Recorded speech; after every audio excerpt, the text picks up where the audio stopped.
Soit en différé, nous prions avec vous, nous prions pour vous.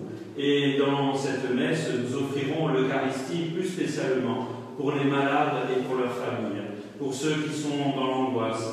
Nous l'offrirons également pour tous ceux qui sont décédés récemment, notamment à cause de l'épidémie. Et nous portons aussi dans notre prière tous ceux qui se donnent du mal pour la santé et pour l'équilibre des habitants de notre île, que ce soit les soignants, les agriculteurs, les commerçants, les forces de l'ordre. Nous prions également pour les responsables politiques pour qu'ils puissent prendre des décisions justes. Voilà, tous ensemble, eh bien, nous nous laissons accueillir par le Christ ressuscité. Comme dans l'Évangile, il va cheminer avec nous grâce à la parole de Dieu. Et ensuite, il va se donner à voir de façon mystérieuse dans ce pain et ce vin qui vont devenir son corps et son sang crucifiés et ressuscités. Alors, laissons-nous accueillir par le Christ. Et tout d'abord, puisqu'il a donné sa vie pour le pardon de tous nos péchés, nous allons une nouvelle fois lui demander de nous offrir la rémission de nos péchés, le pardon de nos fautes. Et dans la confiance, nous chantons. Seigneur Jésus, envoyé par le Père pour guérir et sauver les hommes, prends pitié de nous. Prends pitié de nous. Ô Christ venu dans le monde, appelez tous les pécheurs, prends pitié de nous. Prends pitié de nous. Seigneur Jésus, élevé dans la gloire du Père, où tu intercèdes pour nous, prends pitié de nous.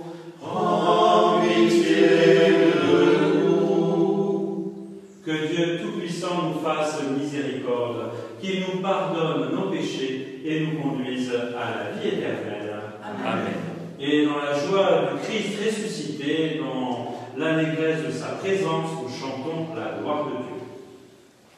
Gloire à Dieu, gloire à Dieu, au plus haut des cieux, et paix sur la terre aux hommes qui l'aiment. Nous te louons, nous te bénissons, nous t'adorons, nous te glorifions, nous te rendons grâce pour ton immense gloire. Seigneur Dieu, roi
joie, Seigneur, toi qui refais ses forces et sa jeunesse. Tu nous as rendu la dignité d'enfants de Dieu. Affermis-nous dans l'espérance de la résurrection. Par Jésus-Christ, ton Fils, notre Seigneur et notre Dieu, qui règne avec toi le Saint-Esprit, maintenant et pour les siècles des siècles. Amen.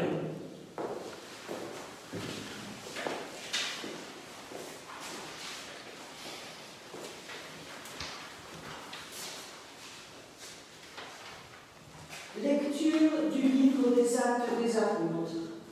Le jour de la Pentecôte, Pierre, debout avec les 11 apôtres, éleva la voix et leur fit cette déclaration. Vous, Juifs, et vous tous qui résidez à Jérusalem, sachez bien ceci. Prêtez l'oreille à mes paroles. Il s'agit de Jésus le Nazaréen, homme que Dieu a accrédité auprès de vous en accomplissant par lui des miracles, des prodiges et des signes au milieu de vous, comme vous le savez vous-même. Cet homme, livré selon le dessein bien arrêté et la prescience de Dieu, vous l'avez supprimé en le clouant sur le bois par la main des impies. Mais Dieu l'a ressuscité en le délivrant des douleurs de la mort, car il n'était pas possible qu'elle le retienne en son pouvoir. En effet, c'est de lui que parle David dans le psaume. « Je voyais le Seigneur devant moi sans relâche, il est à ma droite, je suis inébranlable. C'est pourquoi mon cœur est en fête et ma langue exulte de joie. Ma chair elle-même reposera dans l'espérance. Tu ne peux m'abandonner au séjour des morts, ni laisser ton fidèle voir la corruption. Tu m'as appris des chemins de vie, tu me rempliras d'allégresse par ta présence. Frères, il est permis de vous dire avec assurance au sujet du patriarche David qu'il est mort, qu'il a été enseveli et que son tombeau est encore aujourd'hui chez nous. Comme il était prophète, il savait que Dieu lui avait juré de faire asseoir sur son trône un homme issu de lui. Il a vu d'avance la résurrection du Christ, dont il a parlé ainsi. Il n'a pas été abandonné à la mort, et sa chair n'a pas vu la corruption. Ce Jésus, Dieu l'a ressuscité, nous tous, nous en sommes témoins. Élevé par la droite de Dieu, il a reçu du Père l'Esprit Saint qui était promis, et il l'a répandu sur nous, ainsi que vous le voyez et l'entendez. Parole du Seigneur. Nous rendons grâce à Dieu. Garde-moi, mon Dieu, mon refuge est en toi. Garde-moi, mon Dieu, mon refuge est en toi. Garde-moi, mon Dieu, j'ai fait de toi mon refuge. J'ai dit au Seigneur, tu es mon Dieu, Seigneur, mon partage et ma coupe. De toi dépend mon sort. Garde-moi, mon Dieu, mon refuge est en toi. Je bénis le Seigneur qui me conseille. Même la nuit, mon cœur m'avertit. Je garde le Seigneur devant moi sans relâche. Il est à ma droite. Je suis inébranlable. Garde-moi, mon Dieu, mon refuge est en toi. Mon cœur exulte, mon âme est en fête. Ma chair elle-même repose en confiance. Tu ne peux m'abandonner à la mort, ni laisser ton ami voir la corruption. Garde-moi, mon Dieu, mon refuge est en toi. Tu m'apprends le chemin de la vie, devant ta face, débordement de joie, à ta droite, éternité de délices.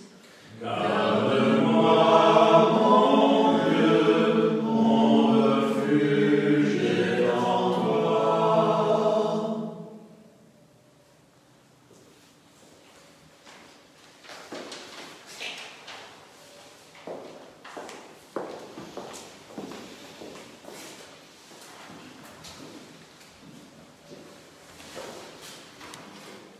Lecture de la première lettre de Saint Pierre apôtre. Bien-aimés, si vous invoquez comme Père celui qui juge impartialement chacun selon son œuvre, vivez donc dans la crainte de Dieu, pendant le temps où vous résidez ici-bas en étranger. Vous le savez, ce n'est pas par des biens corruptibles, l'argent ou l'or, que vous avez été rachetés de la conduite superficielle héritée de vos pères, mais c'est par un sang précieux, celui d'un Dieu sans défaut et sans tache, le Christ. Dès avant la fondation du monde, Dieu l'avait désigné d'avance et il l'a manifesté à la fin des temps à cause de vous. C'est bien par lui que vous croyez en Dieu, qu'il a ressuscité d'entre les morts et qu'il a donné la gloire. Ainsi, vous mettez votre foi et votre espérance en Dieu. Parole du Seigneur. Nous rendons grâce à Dieu.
Le Seigneur soit avec vous. Et avec votre esprit. Évangile de Jésus-Christ selon saint Luc. Gloire à toi, Seigneur. Le même jour, c'est-à-dire le premier jour de la semaine, 2 disciples faisaient route vers un village appelé Emmaüs, à 2 heures de marche de Jérusalem. Et ils parlaient entre eux de tout ce qui s'était passé.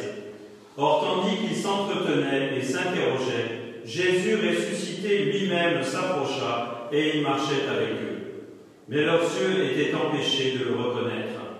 Jésus leur dit, « De quoi discutiez-vous en marchant ?» Alors ils s'arrêtèrent, tout tristes.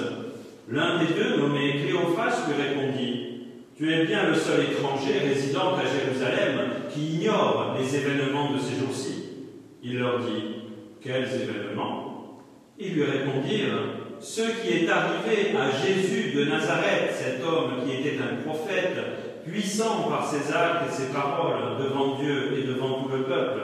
Comment les grands prêtres et nos chefs l'ont livré, ils l'ont fait condamner à mort et ils l'ont crucifié. Nous espérions que c'était lui qui allait délivrer Israël. Mais avec tout cela, voici déjà le 3e jour qui passe depuis que c'est arrivé. À vrai dire, les femmes de notre groupe nous ont remplis de stupeur. Quand dès l'aurore, elles sont allées au tombeau, elles n'ont pas trouvé son corps. Elles sont venues nous dire qu'elles avaient même eu une vision, des anges, qui disaient qu'il est vivant. Quelques-uns de nos compagnons sont allés au tombeau et ils ont trouvé les choses comme les femmes l'avaient dit, mais lui, ils ne l'ont pas vu. Jésus leur dit alors, « Esprit sans intelligence, comme votre cœur est lent à croire tout ce que les prophètes ont dit, ne fallait-il pas que le Christ souffrit tout cela pour entrer dans sa gloire ?» Et partant de Moïse et de tous les prophètes, il leur interpréta dans toute l'Écriture ce qui le concernait. Quand ils approchèrent du village où ils se rendaient, Jésus fit semblant d'aller plus loin. Mais ils s'efforcèrent de le retenir. « Reste avec nous, car le soir approche, et déjà le jour baisse. » Il entra donc pour rester avec eux. Quand il fut à table avec eux, ayant pris le pain, il prononça la bénédiction, et l'ayant rompu, il le leur donna. Alors leurs yeux s'ouvrirent, et ils le reconnurent, mais il disparut à leur regard. Ils se dirent l'un à l'autre, « Notre cœur n'était-il pas brûlant en nous, tandis qu'il nous parlait sur la route et nous ouvrait les Écritures ?» À l'instant même, ils se levèrent et retournèrent à Jérusalem. Ils y trouvèrent réunis les 11 apôtres et leurs compagnons qui leur dirent, « Le Seigneur est réellement ressuscité, il est apparu à Simon-Pierre. » À leur tour, ils racontaient ce qui s'était passé sur la route et comment le Seigneur s'était fait reconnaître par eux à la fraction du pain. Acclamons la parole de Dieu. Louange à toi, Seigneur Jésus. Chers frères et sœurs, avant d'entrer dans la méditation de cette page d'évangile, je voudrais repérer deux détails qui pourraient nous donner une fausse image de Dieu. Dans la deuxième lecture, Saint Pierre nous demande de vivre dans la crainte de Dieu. Qu'est-ce donc que cette crainte de Dieu? Il se trouve que le mot hébreu a une double signification. Il peut signifier soit peur, soit le respect confiant. Et là, c'est un seul et même mot qui a été l'interprète de ce mot hébreu. Et donc pour nous, chrétiens, la crainte de Dieu, ce n'est pas avoir peur de Dieu, certainement pas, puisque Dieu est un Père qui nous aime, qui veut notre bonheur et notre vie. La crainte de Dieu, c'est un respect confiant. On le respecte parce qu'il nous a donné la vie, parce qu'il nous a donné Jésus pour nous offrir la résurrection. On le respecte parce que c'est un Père qui nous aime et on lui fait confiance. On lui fait confiance en recevant le Christ qu'il nous donne et en demandant l'Esprit Saint pour mettre en pratique l'exemple et les conseils de Jésus et pour aboutir avec Jésus à la vie éternelle. Voilà ce que c'est que la crainte de Dieu. C'est un respect confiant qu'on doit avoir de façon égale vis-à-vis de Dieu notre Père, du Christ et de l'Esprit Saint. Quelqu'un me disait un jour, j'ai confiance en Jésus, mais j'ai un peu peur de Dieu notre Père. Cela ne tient pas la route. Comme le Père et le Fils sont pleinement unis, ayons le même respect confiant envers le Père, envers Jésus notre Sauveur et envers l'Esprit Saint. Alors le deuxième détail qui pourrait nous donner une fausse image de Dieu, c'est lorsque Pierre dit, dans ce grand discours qui tient aux fils d'Israël, Jésus a été livré selon le dessein bien arrêté et la préscience de Dieu. On a l'impression que la volonté de Dieu, c'était la souffrance et la mort de Jésus. Alors bien sûr, Dieu notre Père a voulu ce mystère de la croix et la résurrection du Seigneur. Il faut faire très attention. Si on dit que Dieu notre Père veut la souffrance et la mort de Jésus, on fait de lui un monstre et un sadique. Et donc, attention, Dieu notre Père n'a pas voulu ni la souffrance ni la mort de Jésus. Et nous savons que notre humanité était marquée par le péché et par la mort. Jésus a revêtu notre humanité justement pour guérir notre humanité. Et puisque nous sommes souvent dans la souffrance, eh bien Jésus a traversé toutes les formes de souffrance que nous traversons. La souffrance physique, la souffrance morale, la souffrance spirituelle. Et sur la croix, au sommet de la souffrance, eh bien il a été au sommet de l'amour. La confiance en Dieu son Père et le refus de se venger de ses bourreaux et de tous les hommes. Il nous a tous portés sur la croix et par son obéissance et son amour, par le don qu'il a fait de lui-même dans l'extrême de la souffrance, il a réparé en lui l'homme, la nature humaine, et il est ressuscité.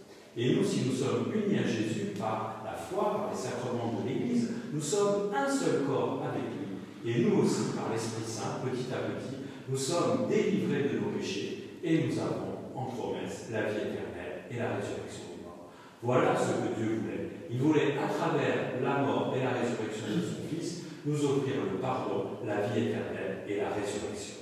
J'en viens maintenant à ce magnifique texte d'évangile que nous venons d'entendre. Alors Jésus vient à la rencontre de ces deux hommes. Et dans le cœur de ces deux hommes, il y a d'abord un cheminement, puis une découverte, et ensuite une joie partagée. Alors vous remarquerez, avec quelle discrétion et avec quelle délicatesse Jésus ressuscité s'approche de ces deux hommes. Ces deux hommes sont perdus, si j'ose le dire, ils sont en train de se prendre la tête parce qu'ils ne comprennent pas ce qui est arrivé à cet homme aussi extraordinaire. Alors Jésus s'approche délicatement et va les faire parler. Il va s'occuper d'eux, il va leur faire exprimer leur souffrance et leurs questions. Et que disent ces hommes? Eh bien, ils disent, ce Jésus, on a compris qu'il venait de Dieu. C'est un prophète. Il a dit des paroles extraordinaires, il a fait des choses superbes. Et nous, on pensait qu'il allait délivrer Israël. Alors c'est là où finalement ces hommes se font une fausse idée, parce qu'ils s'imaginaient que Jésus allait être un roi qui allait chasser les Romains et qui allait rétablir de façon musclée les droits de Dieu sur sa terre. Et là finalement, eh bien, ces deux hommes sont sur une fausse piste. Et Jésus leur fait exprimer tout cela. Alors ça nous interroge parce que nous aussi, de temps en temps, nous prenons des fausses pistes. Il peut nous arriver de penser que Jésus est à notre service, au service de nos idées, au service de nos désirs. Bien sûr, on peut prier pour que tel jeune réussisse à ses examens, pour que tel autre soit guéri, c'est parfaitement légitime. Il faut faire attention de ne pas mettre Jésus à notre service et de le faire entrer dans nos idées. C'est à nous à entrer à son service et d'entrer dans ses idées d'amour, de générosité et de pardon. Alors une fois que ces hommes ont exprimé leur étonnement, leur souffrance, leur perplexité aussi devant le tombeau vide et le message des femmes, alors Jésus va leur expliquer ce qui devait arriver au Christ selon l'Écriture, c'est-à-dire la Bible juive. Alors Jésus va leur faire un grand cours d'Écriture sainte et leur montrer à travers la Bible des Juifs comment ce qui lui est arrivé à lui correspond bien à la volonté de Dieu. Et alors là, il faut bien comprendre ce que Jésus fait. Dans la Bible juive, dans l'Ancien Testament, vous n'avez aucun scénario préécrit de ce qui doit arriver au Christ. C'est pas clair du tout. Mais vous avez un certain nombre de paroles, un peu disparates, un peu diverses, qui vont donner des indices. Alors ces deux hommes ne sont pas de mauvaise foi quand ils ne comprennent pas ce qui est arrivé à Jésus. De même aujourd'hui, les Juifs qui ne reconnaissent pas Jésus comme le Christ ne sont pas de mauvaise foi. Parce que dans l'Ancien Testament, eh bien, tous ces indices sont divers, dispersés. C'est Jésus qui explique. C'est à lui d'abord que nous devons faire confiance pour comprendre comment l'Ancien Testament, comment la Bible des Juifs parle de lui. C'est ainsi que Pierre s'est exprimé à la Pentecôte, comme vous l'avez entendu dans la première lecture. Je vous donne juste un exemple. Moïse annonçait dans le livre du Deutéronome qu'un grand prophète comme lui allait venir, qu'il faudrait écouter, et que si on ne l'écoutait pas, eh bien on serait loin de Dieu. Voilà un exemple. Eh bien, Jésus a pris en revue tout cela pour nous expliquer comment, à travers l'Ancien Testament, eh bien, sa réalité à lui se comprend. Ensuite, eh bien, ces hommes commencent à être émerveillés par cet inconnu qui leur parle. Alors, ils lui disent « Reste avec nous, reste dîner avec nous ». Et Jésus, à ce moment, va faire ces gestes étranges, prendre le pain, prononcer la bénédiction, rompre le pain et le leur donner. Et là, finalement, eh bien, leurs yeux s'éclairent, ils le reconnaissent. C'est le moment de la découverte et non plus du cheminement, comme pour nous. Pour nous, c'est à travers le signe mystérieux de ce pain et de ce vin que Jésus se fait reconnaître, se fait découvrir, après nous avoir fait cheminer grâce à la parole de Dieu. Et de même, lorsque nous aurons communié, reçu ce pain, et il va disparaître de nos regards, parce qu'il sera en nous, nous en lui, tous unis à lui par la vertu de cette communion. Voilà comment Jésus a fait avec ces hommes, et ensuite, eh bien, ils vont partager leur joie avec les restes des frères. C'est notre cheminement à nous. Jésus nous rejoint sur l'Écriture, il se donne à voir dans l'Eucharistie, et à nous de vivre cette joie partagée, ce matin, avec tous nos frères chrétiens. Une joie qui soit si belle, si vraie et si rayonnante qu'elle puisse toucher les personnes qui nous entourent. Alors, juste un petit mot en disant que la façon dont Jésus s'y prend, c'est la façon dont nous allons nous y prendre pour annoncer l'Évangile. Nous allons d'abord nous occuper des gens qui sont autour de nous, qui sont en recherche, qui se posent des questions, qui souffrent. Et on va essayer ensuite de répondre à leurs questions à partir de ce qu'ils vivent, à partir de ce qu'ils ressentent, à partir de leur espérance.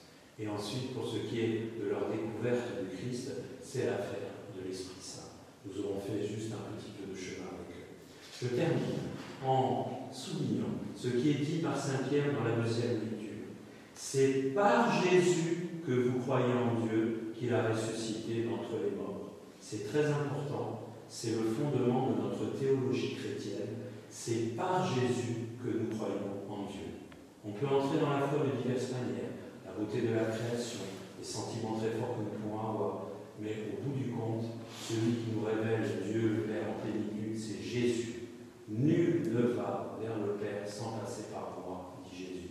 C'est Jésus qui nous dit que Dieu est un Père qui nous aime. C'est Jésus qui nous parle de l'Esprit Saint. C'est Jésus qui nous ouvre le chemin de la vie à travers l'Évangile. Jésus et personne d'autre. Et donc, rappelons-nous que si nous croyons en Dieu, c'est par Jésus. Si nous croyons qu'il y a l'Esprit Saint, c'est par Jésus. Et pourquoi est-ce que nous faisons confiance à Jésus, frères et sœurs? Eh bien, parce qu'il est ressuscité d'entre les morts. Alléluia!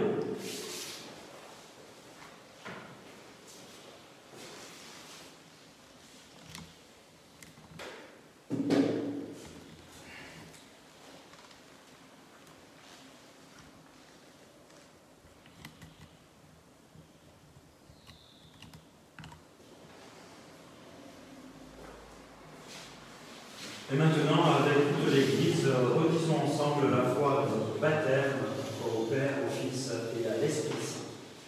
Je crois en Dieu, le Père Tout-Puissant, Créateur du ciel et de la terre, et en Jésus-Christ, son Fils unique, notre Seigneur, qui a été conçu du Saint-Esprit, est né de la Vierge Marie, a souffert sous Ponce Pilate, a été crucifié, est mort et a été enseveli, est descendu aux enfers, le troisième jour est ressuscité des morts, est monté aux cieux, est assis à la droite de Dieu, le Père Tout-Puissant, d'où il viendra juger les vivants et les morts. Je crois en l'Esprit Saint, à la Sainte Église catholique, à la communion des saints, à la rémission des péchés, à la résurrection de la chair, à la vie éternelle. Et maintenant, tournons-nous vers le Seigneur ressuscité pour lui présenter nos intentions de prière. Ô Christ ressuscité, exauce-nous.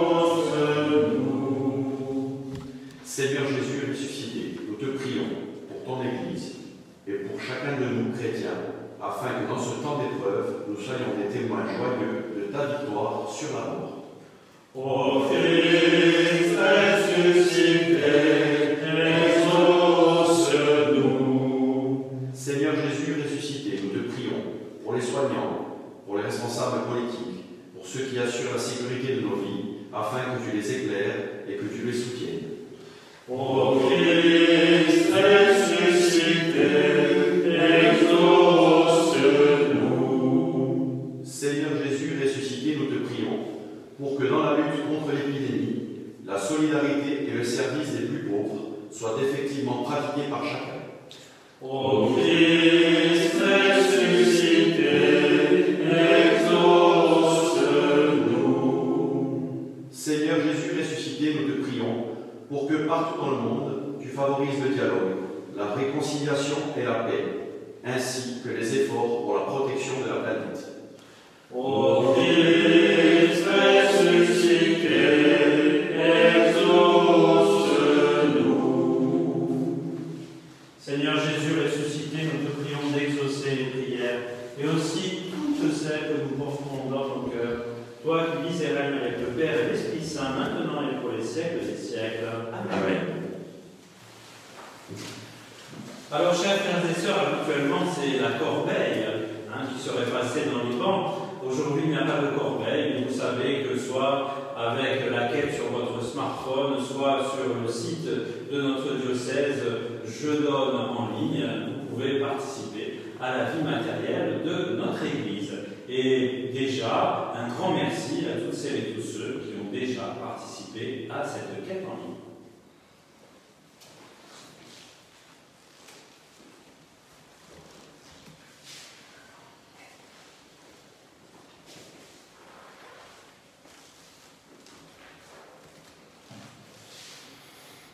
Tu es béni, Dieu de l'univers, toi qui nous donnes ce pain, fruit de la terre et du travail des hommes, nous te le présentons, il deviendra le pain de la vie. Béni soit Dieu maintenant et toujours.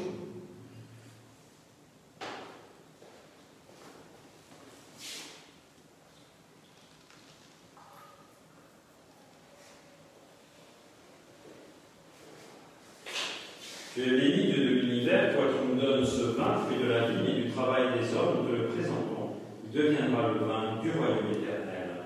Béni soit Dieu maintenant et toujours.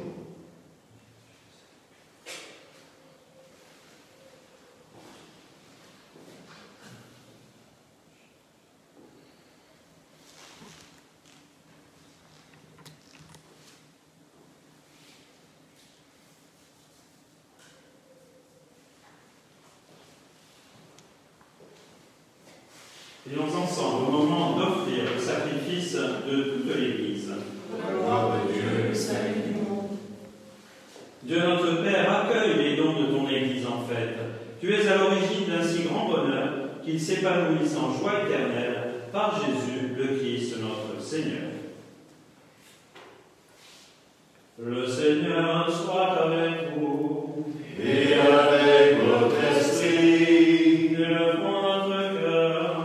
nous le tournons vers le Seigneur. Rendons grâce au Seigneur notre Dieu. Cela est juste et bon. Vraiment, il est juste et il est bon de te glorifier, Seigneur, en tout temps, mais plus encore en ces jours où le Christ, notre Pâque, a été immolé. Grâce à lui se lèvent les enfants de lumière pour une vie éternelle, et les portes du royaume des cieux s'ouvrent pour accueillir les croyants. Oui, nous te rendons gloire, car sa mort nous affranchit de la mort, et dans le mystère de sa résurrection, chacun de nous est déjà ressuscité. C'est pourquoi le peuple des baptisés, rayonnant de la joie pascale, exulte par toute la terre, tandis que les anges dans le ciel chantent sans fin l'hymne de ta gloire. Saint, Saint, Saint, le Seigneur, Dieu de l'univers, le ciel et la terre sont remplis de ta gloire. Hosanna au plus haut des cieux, béni soit celui qui vient au nom du Seigneur. Hosanna au plus haut des cieux. Toi qui es vraiment saint, toi qui es la source de toute sainteté, nous voici rassemblés devant toi. Et dans la communion de toute l'Église, en ce premier jour de la semaine, nous célébrons le jour où le Christ est ressuscité d'entre les morts. Par lui que tu as élevé à ta droite, Dieu notre Père, nous te prions. Sanctifie ces offrandes, en répandant sur elles ton esprit, qu'elles deviennent pour nous le corps et le sang de Jésus, le Christ notre Seigneur. Au moment d'être livré et d'entrer librement dans sa passion, il prit le pain, il rendit grâce, il le rompit et le donna à ses disciples en disant « Prenez et mangez-en tous, ceci est mon corps livré pour vous. »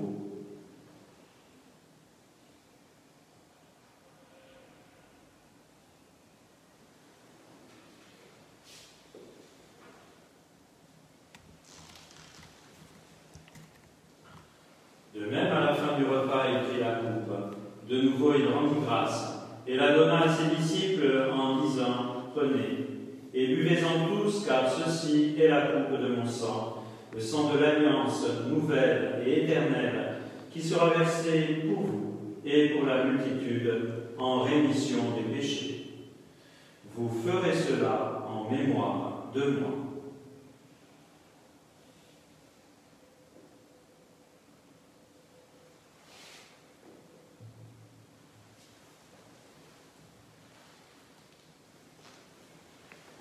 Il prend le mystère de la foi.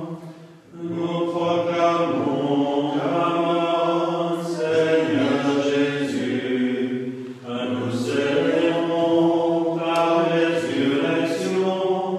Nous attendons ta venue dans la gloire. Faisant ici mémoire de la mort et de la résurrection de ton Fils, nous t'offrons, Seigneur, le pain de la vie et la coupe du salut, et nous te rendons grâce, car tu nous as choisis pour servir en ta présence. Humblement, nous te demandons qu'en ayant part au corps et au sang du Christ, nous soyons rassemblés par l'Esprit Saint en un seul corps. Souviens-toi, Seigneur, de ton Église répandue à travers le monde. Fais-la grandir dans ta charité, avec le pape François, notre évêque Olivier, et tous ceux qui ont la charge de ton peuple. Souviens-toi aussi de nos frères qui se sont endormis dans l'espérance de la résurrection et de tous les hommes qui ont quitté cette vie. Souviens-toi de Dolores, souviens-toi d'Annie, souviens-toi de tous les défunts qui nous ont quittés récemment, spécialement de ceux qui sont morts seuls à cause de cette épidémie. Souviens-toi de tous les défunts que nous portons dans nos cœurs. Reçois-les tous dans ta lumière auprès de toi. Sur nous tous, enfin, nous approuvons ta bonté, spécialement sur les personnes malades, sur leurs familles, sur les gens qui sont angoissés, sur tous ceux qui sont en difficulté financière. Pensons à certains commerçants en particulier. Souviens-toi, Seigneur, de tous ceux qui ont des responsabilités politiques. Souviens-toi de ceux qui nous permettent de manger à notre faim. Souviens-toi de nous tous ici présents, de tous ceux qui nous regardent. Permets qu'avec la Vierge Marie, la bienheureuse Mère de Dieu, avec Saint Joseph, son époux, les apôtres et les saints de tous les temps qui ont vécu dans ton amitié, nous ayons part à la vie éternelle et que nous chantions ta louange par Jésus-Christ, ton Fils bien-aimé. Par lui, avec lui et en lui. Amen. À toi, Dieu le Père Tout-Puissant, dans l'unité du Saint-Esprit. Amen. Tout honneur et toute gloire pour les siècles des siècles.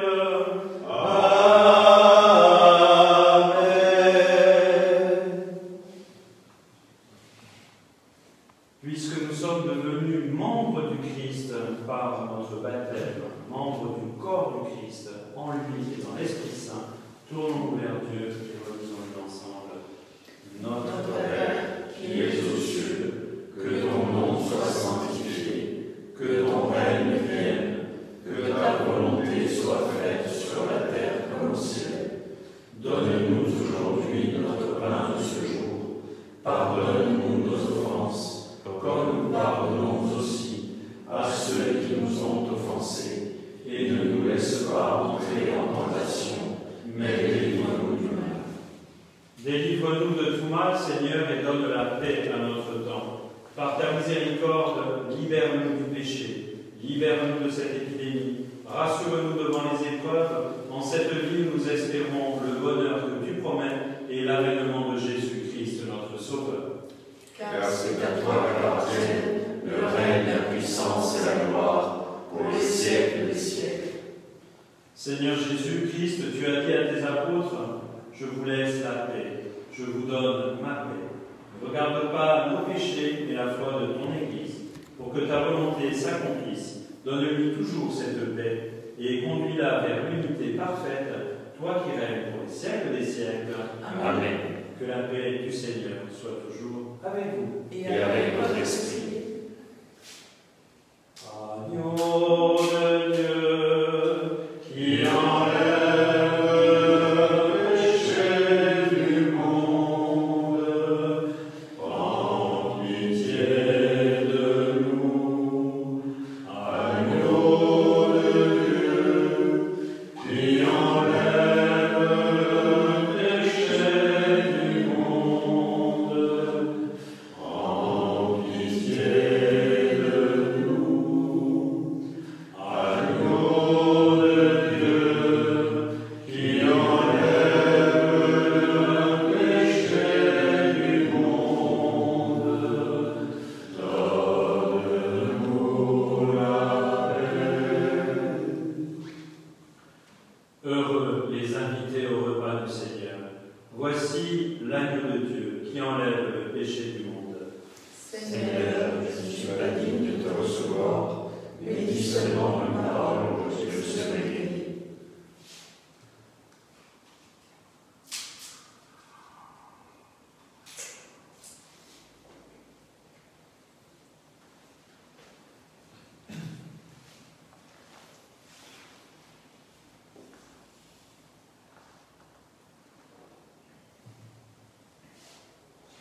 Je m'adresse maintenant à vous qui nous suivez en ce moment ou en différé.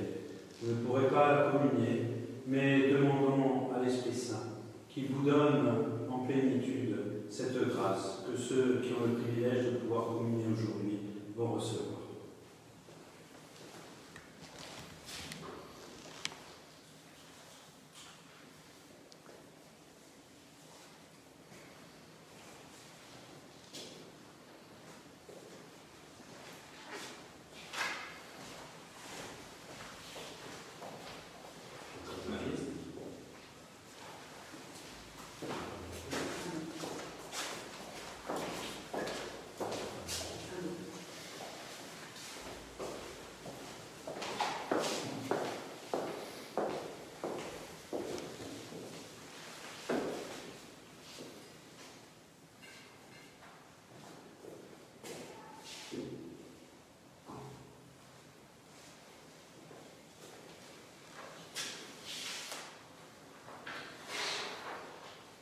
Le Christ a disparu de nos regards, mais il est en nous et nous sommes en lui. Alors nous pouvons le chanter. Le Christ est vivant, Alléluia, il est parmi nous, Alléluia, béni soit son nom dans tout l'univers, Alléluia, Alléluia, c'est lui notre joie, Alléluia, c'est lui notre espoir, Alléluia, c'est lui notre pain, c'est lui notre vie, Alléluia, Alléluia. Le Christ est vivant, Alléluia, allons proclamer, Alléluia, la bonne nouvelle à toute nation, Alléluia, Alléluia.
Prions encore ensemble. Regarde avec bonté, Seigneur, le peuple que tu as rénové par tes sacrements. Accorde-nous de parvenir à la résurrection bienheureuse, toi qui nous as destinés à connaître ta gloire, par Jésus, le Christ, notre Seigneur. Amen. Avant de conclure cette messe, je voudrais remercier Annonciade, Olivier, Christophe et aussi Franchet, notre caméraman, pour bien avoir voulu venir pour l'animation de cette messe. Le Seigneur soit avec vous Et avec votre esprit. et que Dieu Tout-Puissant vous bénisse, le Père, le Fils et le Saint-Esprit. Amen. Calvade le sorelle, domandemmo a Vergine Maria di pregare per noi tutti ed aiutarci a cacciare l'epidemia dalla nostra isola.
Allez dans la paix du Christ. E buona domenica a tutti e buon dimanche. Passez une belle journée.